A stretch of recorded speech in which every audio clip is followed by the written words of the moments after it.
Okay, so we would definitely advocate that. And again, just trying to reference back to what happens in the natural state. If you can imagine a pack of dogs hunting, scavenging as they do, they might spend all day hunting their prey, and it might be that they miss or they're not successful. So they've spent all day running, they miss their prey, it's now dark, they can't eat, so they sleep, and then they go hunting again the next day. So by the time they actually, but of course the next day they're hungry as well, but now they have to spend a whole day hunting or scavenging. So in the natural state, dogs their physiology is very used to periods of fasting, and not only fasting, but periods of activity and fasting as well.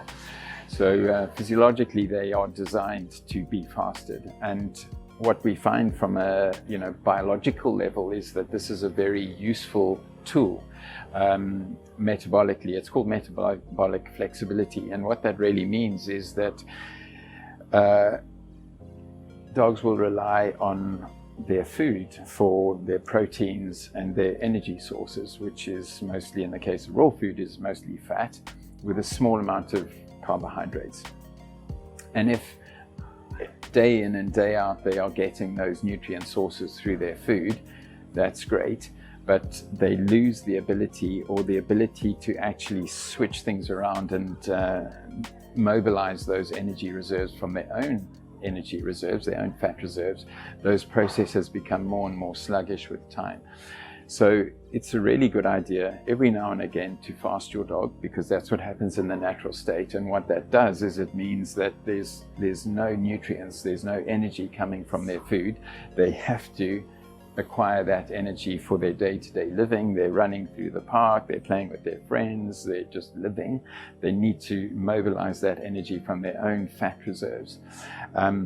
So as I say, that's what we call metabolic flexibility, and that's a really useful tool to have in your toolbox.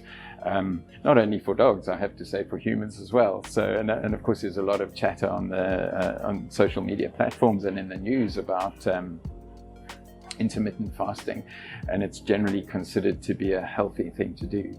So it's healthy because it, as I say, it keeps these processes switched on.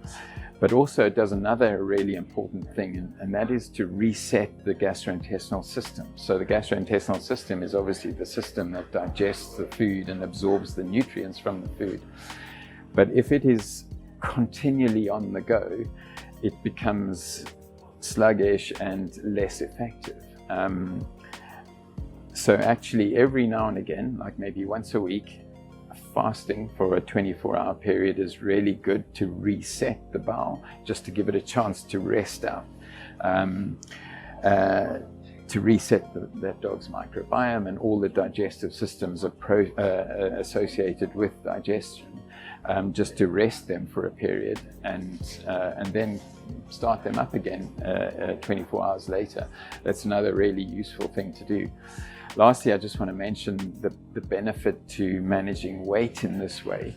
If your pet is overweight, then it's a really handy thing to be able to, without causing them any distress or you any distress, cause them simply to start mobilizing their own energy reserves, their own fat reserves, for the energy that they need to live on a day-to-day basis. And once they start and are able to mobilize their own fat reserves, they obviously start losing weight in a healthy kind of a way. So for those reasons, intermittent fasting is a really, really good thing to do. And we would normally recommend a 24-hour fast at least once a week.